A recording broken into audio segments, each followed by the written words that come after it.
Hello from ABA Tech Show 2017 in Chicago, Illinois. I am Christopher Anderson, and I'm Mark Britton, the founder of Avvo. Excellent, and we are on the road with the Legal Talk Network.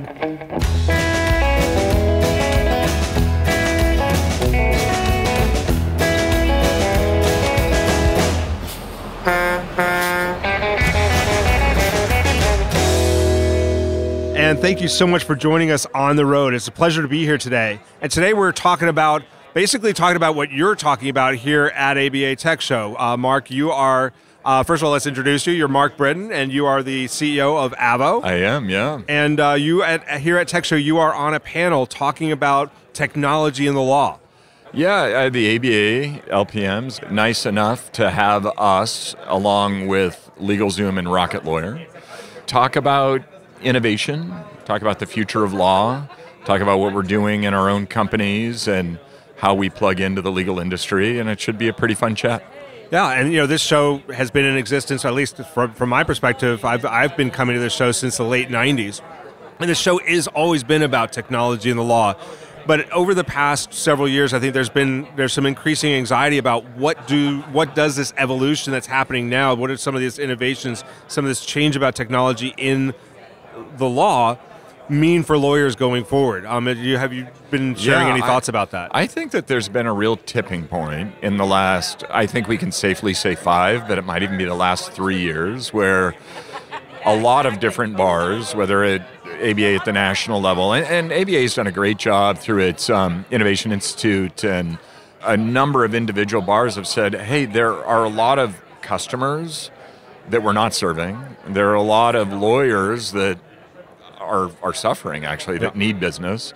And starting to just think through some of the supply and demand elements and saying, hey, how can we improve? What are some of the things we can do to drive a more efficient legal system and to actually get behind some of these companies that are being really innovative, et cetera. So like last night, you had, I think it was 12 or 18 startups come together to talk about what they're doing as part of ABA Tech Show. How cool is that? I'm not sure that we could have pulled that off 5 years ago. Right. So it's fun to see. And there is a tip towards listening to the consumer and pushing innovation in general. Which is, of course, that tip, as usual, I think the legal industry sometimes picks up on these tips a little bit late. But that's a tip that's been coming out of Silicon Valley and some more of the innovative areas in the country in the guise of lean startup methodologies, Sure. lean startup thinking, and pragmatic marketing and other things which have been moving software development, been moving business development to a much more customer-centric model. Is that what you're seeing happening in law? Yeah, I agree with you that it's moving slowly. Yeah. And maybe that's part of my nature, but if you look at, Avvo is coming up on its 10-year anniversary since launch, and if you look at where I would have expected things to be 10 years after starting Avvo, I definitely don't think that we're as far along as we should be.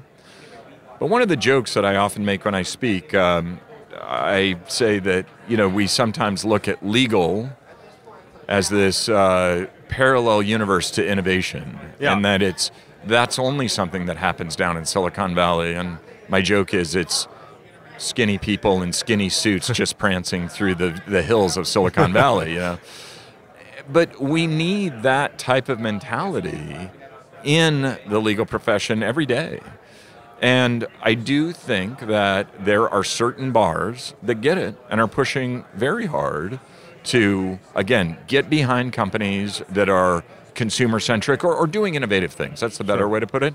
And then also, but this movement around, we have customers out there who aren't being served, and what are innovative ways that we can serve them? And that's what I was just going to ask about. I mean, it seems that a lot of times when we talk about technology, outside of legal, when we talk about innovative companies, what we're usually seeing is some company that has either identified a need that has been unmet, or has identified a new way to meet a need that other people are already meeting. Yeah. And you described, as we were beginning to talk, that one of the things that's being identified is this kind of dual dilemma. One, lawyers are suffering. There are, the the last time I looked at it, the ABA published that the median income for single shareholder lawyers in the United States is $49,100 is what they take home. Yeah. That's not what they went to law school for, right? And on the other hand, we're seeing time and time again a whole host of people in the middle class who feel shut out from justice. They're just like, I cannot afford a lawyer. They're going down the do-it-yourself route. Yeah, and that's good and well for some things, but disputes are not getting resolved, or they're not getting resolved well, and they're simmering, and people are really just feeling shut out. People who are accused of crimes aren't getting the representation they need. People who are getting divorced aren't able to get it done in a way that really maximizes their after-divorce life. Children are suffering. Clients are suffering.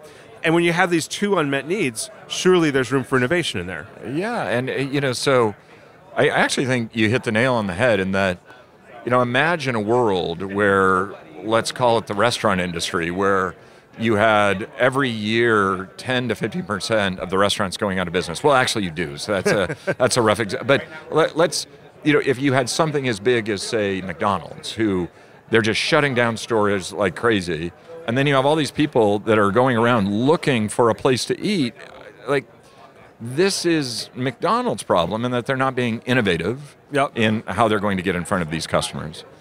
And this is probably a bad analogy because somebody immediately say, the legal profession is not like McDonald's. That's not what I'm saying. I'm saying you take a company that is very distributed, has been very smart in how it markets to its customers, and has brought in the masses to it.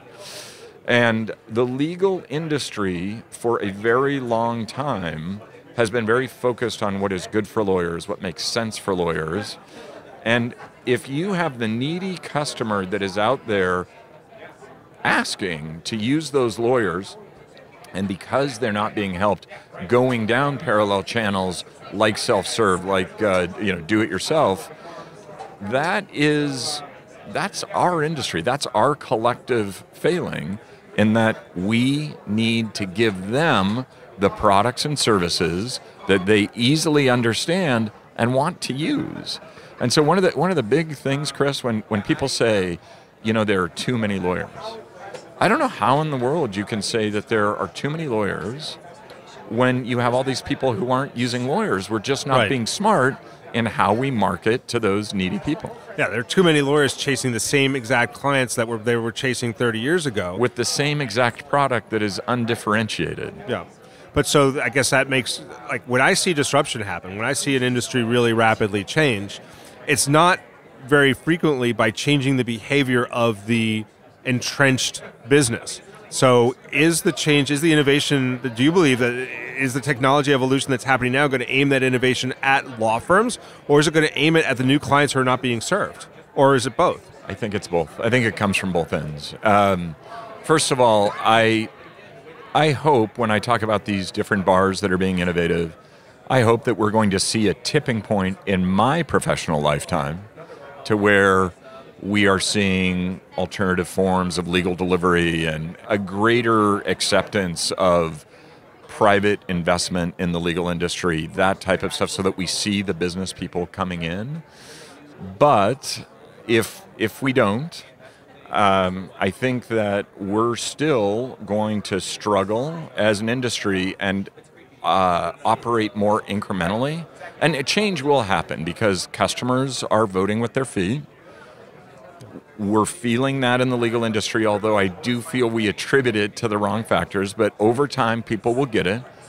We will have more pain than we needed to have. But ultimately, the supply and demand will get so out of balance that these companies who are serving the customers, I think LegalZoom is a great example. Mm-hmm. You have a bunch of people who are saying, well, I don't really know how to use the legal industry, so I want to use your platform. They're going to serve them. And then on the other side, from the supply side, you're going to have companies like Clio who are making people more efficient. You're going to have consultants like your own company where you're helping lawyers be better business people, better practice operators. And incrementally, we'll see the evolution. I'm just a little concerned that it'll be so slow that we'll see a bizarre tip where the customers aren't coming back. Mm-hmm. Or you have something like we saw in England in particular, where Parliament or a state government or a federal government steps in and says, the legal industry is not working, you're not serving your customers, you're not innovating fast enough, and we're going to take it over, which they did in England. Right. Harder to do in the States where you have 50 fragmented states, but it's possible. Yeah, and I was going to actually ask you, because I mean, you've used the word incremental, and you've stayed on the word evolution, not revolution. So if we're thinking incrementally, we're thinking evolution, is this something where the change, like, do we have to think about the legal industry as a monolithic entity in the United States, or is this something that can happen in the incubators that are our states? I mean, is this something that maybe can pop up in some more innovative states and then lead as examples to the rest of the country?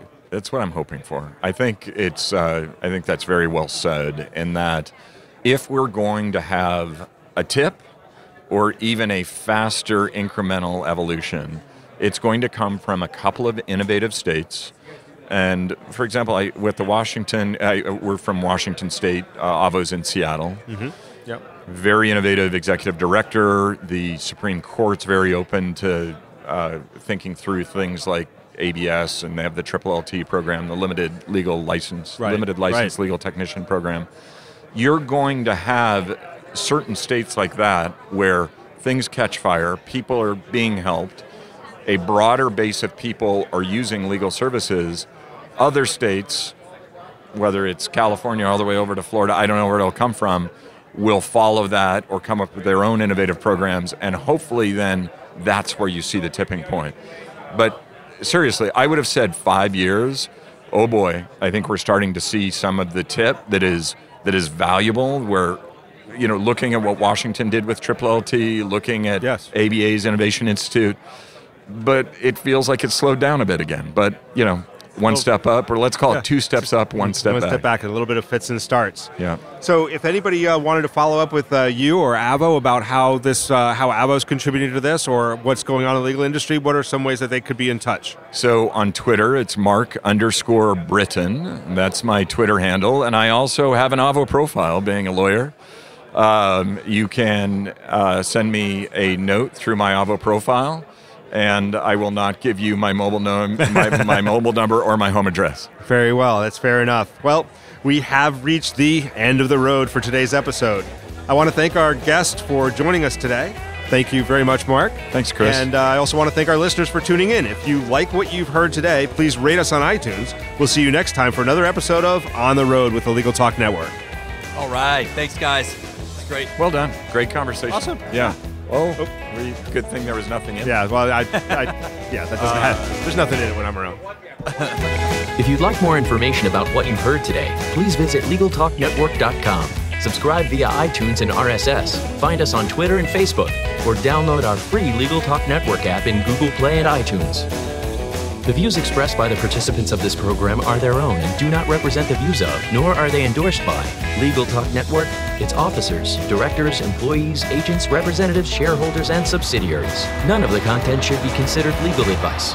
As always, consult a lawyer.